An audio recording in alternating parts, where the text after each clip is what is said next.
আপনাদেরকে আমি দেখানোর চেষ্টা করছি। এভাবে যদি হাতে আপনি নেন সেক্ষেত্রে দেখবেন হাতের মধ্যে কি পরিমাণে এগুলার পানিগুলো বেজে আছে বা এটার যে আর্দ্রতাটা সেটা কিভাবে লেগে থাকে। তো কিভাবে বানাবেন, কিভাবে বানালে আপনাদের মুড়িগুলো তেনিয়ে যাবে না, কিভাবে বানালে আপনাদের মুড়িগুলো অনেকদিন ভালো থাকবে। যদি আপনারা একটু এই নিয়মটি ফলো করেন তাহলে আশা করি আপনাদের আর মুড়ি কোনোদিন খুব তাড়াতাড়ি তেনিয়ে যাবে না। তো বন্ধুরা সঙ্গে থাকুন, দেখতে থাকুন পুরো ভিডিওটি মনোযোগ সহকারে। তাহলে আপনার মুড়ি আর কোনোদিন তেনানোর সম্ভাবনা থাকবে না। তো বন্ধুরা ভিডিওটি শুরু করার আগে একটাই রিকোয়েস্ট, যারা এখনও আমাদের এই চ্যানেলটি সাবস্ক্রাইব করেননি দয়া করে ভালোবেসে সাবস্ক্রাইব করে পাশে থাকবেন। আর পাশে থাকা বেল বাটনটি বাজিয়ে দিবেন যাতে করে আমাদের দেওয়া নিত্য নতুন বিভিন্ন ব্যবসায়িক তথ্যগুলো সবার আগে আপনার কাছে পৌঁছে যায়। আর যারা অলরেডি সাবস্ক্রাইব করেছেন তাদেরকে জানাই আমার অন্তরস্থল থেকে অনেক অনেক ভালোবাসা। তো বন্ধুরা চলুন শুরু করা যাক। আসসালামু আলাইকুম, টুকিটাকি ব্যবসা আইডিয়া চ্যানেলের পক্ষ থেকে আমি স্বপন মিয়া আপনাদেরকে জানাচ্ছি আন্তরিক শুভেচ্ছা ও অভিনন্দন। এই মুহূর্তে দেশ ও দেশের বাহির থেকে যারা আমার ভিডিওটি দেখছেন, আমার ভিডিওর সঙ্গে আছেন, সবাইকে জানাই আমার অন্তরস্থল থেকে অনেক অনেক ভালোবাসা। তো বন্ধুরা আজকে আমি আপনাদেরকে দেখাবো যে আমরা কিভাবে মুড়ের মশলাগুলো করে থাকি। অনেক বাইরেই আমাদেরকে প্রশ্ন করে থাকেন বা জানতে চেয়ে থাকেন যে ভাই আমাদের মুড়িগুলো খুব তাড়াতাড়ি কিন্তু তেনিয়ে যায়, এটা কিভাবে সম্ভব, কিভাবে করব। তো সেই ভাইদের জন্য আজকের আমাদের এই ভিডিওটি। আমরা আজকে আপনাদেরকে দেখিয়ে দেবো যে ভাই আপনারা যদি আমাদের এই নিয়ম ফলো করে যদি আপনারা মুড়ির মশলাগুলো বানান, তো কিভাবে বানাবেন, কিভাবে বানালে আপনাদের মুড়িগুলো তেনিয়ে যাবে না, কিভাবে বানালে আপনাদের মুড়িগুলো অনেক দিন ভালো থাকবে। যদি আপনারা একটু এই নিয়মটি ফলো করেন তাহলে আশা করি আপনাদের আর মুড়ি কোনোদিন খুব তাড়াতাড়ি তেনিয়ে যাবে না। তো বন্ধুরা সঙ্গে থাকুন, দেখতে থাকুন পুরো ভিডিওটি মনোযোগ সহকারে।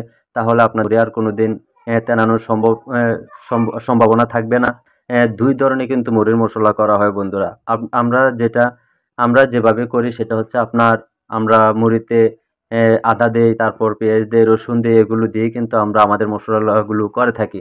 তো আপনারা জেনে থাকবেন যে পেঁয়াজ, রসুন, আদা এগুলা কিন্তু পানি জাতীয় জিনিস। এগুলো যখন আপনি ছেঁচবেন, ছেঁচার পরে দেখবেন এগুলোর মধ্যে কিন্তু প্রচুর পানি থাকে।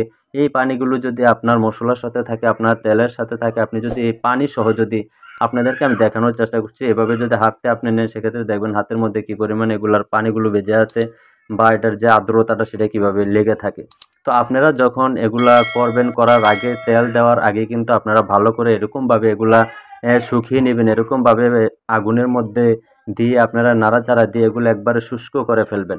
আপনারা তেল ছাড়াই কিন্তু এটার মধ্যে যে পানিটা থাকে সেটা কিন্তু ভালো করে আপনারা নেড়ে চেড়ে এটার মধ্যে যে আর্দ্রতা ভাবটা যে পানিটা থাকে সেটা আপনারা আগেই শোষণ করে নেবেন তেল দেওয়ার পূর্বে। তখন আপনাদের রেগুলার এই পেঁয়াজের মধ্যে আধার মধ্যে যে পানিটা থাকে সেটা কিন্তু চলে যায়, সেটা দূর হয়ে যায়। দূর হয়ে যাওয়ার পরে কিন্তু আপনারা তেলগুলা দিতে পারবেন।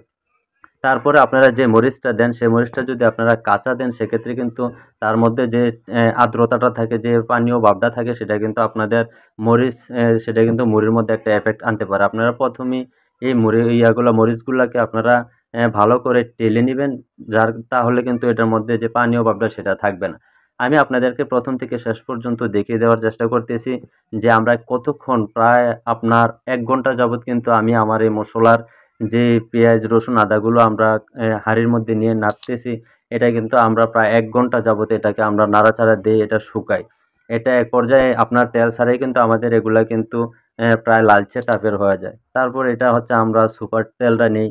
আমাদের এখন পাম তেল নাই, আমাদের আশেপাশে সুপারটাই চলে।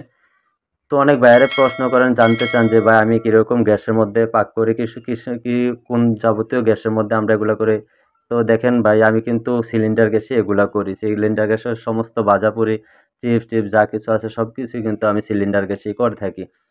তারপর আমাদের ইয়াগুলো কমপ্লিট হয়েছে। আমরা এই যে আমাদের পেঁয়াজ, আদা বাটা, তারপর রসুন কুচি এগুলা যেগুলা আছে সেগুলা থেকে আমরা পানীয় ভাবটা দূর করে আমরা একটু লালচে টাইপের করে আমরা এটা থেকে পানিটা শোষণ করে তারপর এখানে আমরা তেলটা দিয়ে দিয়েছি। তেলটা দিবেন আপনারা আপনাদের মসলার অনুপাতে কতটুকু আপনারা বানাবেন সেই অনুপাতে আপনারা তেলটা দিবেন। আমরা এখানে প্রায় আপনার ৩০ কেজির মতো কিন্তু মসলা আমরা করে থাকি প্রতিদিন। মুড়ির যে মসলাটা আমরা করি, বিক্রি করি সারা বাংলাদেশে। আমাদের প্রায় প্রতিদিন ৩০ কেজির মতো আমাদের মসলা করা হয়। আমরা ৩০ কেজি ইয়ার মধ্যে আমরা প্রায় ১০ কেজির মতো তেল ইউজ করে থাকি। ১০ কেজি তেল সহই আমাদের ৩০ কেজি হয়, ৩০, ৩৫, ৪০ কেজি এরকম হয়। সেগুলো আমরা বাজারজাতকরণ করে থাকি। আমি কিভাবে করি, আমি কিভাবে মসলাগুলো করে থাকি আপনাদেরকে সরাসরি দেখানোর চেষ্টা করছি, যাতে করে আপনারা এরকমভাবে করতে পারেন। এরকমভাবে করে তারপর আপনারা যাতে আপনাদের মুড়ির মধ্যে মিক্সার করতে পারেন। আপনি যখন এই মসলাটা ভালোভাবে কষাবেন, এরকমভাবে কষাবেন যাতে করে আপনার এই মসলাটার মধ্যে আর্দ্রতা ভাব, পানীয় ভাব সবকিছু শুকিয়ে এটা একবারে তৈলাক্ত হয়ে যায়। আপনার এটার ভিতরে যে পানিটা থাকে সেটা যাতে প্রায় পানিমুক্ত হয়ে যায়।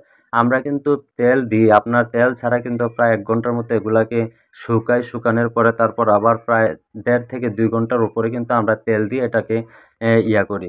আপনার এটাকে এই কষানোর চেষ্টা করি। তাতে কিন্তু আপনার এটার মধ্যে যেই এ পানিটা যে পানীয় ভাবটা সেটা চলে যায়। এগুলা কমপ্লিট হওয়ার পরে তারপর আমরা আমাদের যাবতীয় যে মসলাগুলো আমরা পূর্বের যে ভিডিওতে আপনাদেরকে দেখিয়েছি বিভিন্ন রকমের মসলা, সেই মসলাগুলো দিয়ে তারপরে এটা আমরা কমপ্লিট করি। কমপ্লিট করার পরে তারপর এরকমভাবে আমরা জার সিস্টেম করি। ২ কেজি করে, ৩ কেজি করে, ১ কেজি জার এগুলো আমরা করে থাকি। করে তারপর সারা বাংলাদেশে আমরা এগুলা সেল দিয়ে থাকি। আমাদের এই মসলাটা আপনার হেভি টেস্ট। এটা আপনারা যারা স্কুল গেটে বিভিন্ন জায়গায় মুড়ি খেয়ে থাকেন, আপনারা দেখতে পারেন যে এগুলো খুব সুস্বাদু হয়ে থাকে। তো আমাদের মুড়িটাও কিন্তু সেম এরকম হবে আমাদের এই মসলা দা করলে। তো বন্ধুরা, যদি আমাদের দেওয়া এই ভিডিওটি, আমাদের দেওয়া আইডিয়াটি আপনাদের একটু হলেও উপকার হয়ে থাকে, তাহলে দয়া করে ভালোবেসে আমাদের এই চ্যানেলটি সাবস্ক্রাইব করে পাশে থাকবেন। আর পাশে থাকা বেল বাটনটি বাজিয়ে দেবেন যাতে করে আমাদের দেওয়া দৈনন্দিন যে ভিডিওগুলো আছে সেগুলো যাতে সবার আগে আপনার কাছে পৌঁছে যায়। আর যারা অলরেডি সাবস্ক্রাইব করেছেন তাদেরকে জানাই আমার অন্তরস্থল থেকে অনেক, অনেক ভালোবাসা। তো বন্ধুরা, আজ এ পর্যন্তই। দেখা হবে পরবর্তী কোনো ভিডিওতে। সে পর্যন্ত ভালো থাকবেন, সুস্থ থাকবেন। আজ এখানে বিদায় নিচ্ছি। আল্লাহ হাফেজ।